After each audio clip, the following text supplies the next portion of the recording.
நீங்கள் பார்க்கும் இந்த காட்சிகள் 67 பி சுரியுமோ கெரசிமென்கோ என்ற வால் நட்சத்திரத்தில் இறங்கி பரிசோதனைகளை மேற்கொள்ள இருக்கும் ரோசட்டா என்ற விண்கலத்தின் செயல்பாடுகளைத்தான் விளக்குகின்றன.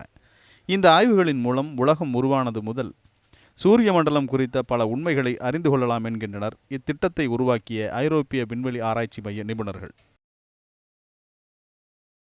நிச்சயமாக இந்த வால் நட்சத்திரத்தை ஆராயவே ரொசட்டாவை அனுப்பியுள்ளான். வால் நட்சத்திரம் பற்றி அறிவியல் சார்ந்த பல கேள்விகள் எழலாம். உதாரணமாக, எவற்றால் வால் நட்சத்திரம் உருவானது, எவ்வகையான தண்ணீர் அங்கு உள்ளது, பூமியில் இருக்கும் தண்ணீர் போலவே அங்கு இருக்கிறதா என பல கேள்விகள் எழலாம். இந்த வால் நட்சத்திரம் வாத்து போன்ற உருவமுடையது என்பது ரோசட்டா எடுத்த புகைப்படம் மூலம் கண்டுபிடிக்கப்பட்டுள்ளது. கடந்த 2004ஆம் ஆண்டு முதல் அந்த வால் நட்சத்திரத்தை தொடர்ந்து வரும் ரோசட்டா திட்டத்தின் முக்கிய கட்டமான ஃபிலே என்கிற கருவியை இறக்கி ஆய்வு செய்வதற்கான பணிகளில் ஈடுபட்டுள்ளனர் விஞ்ஞானிகள்.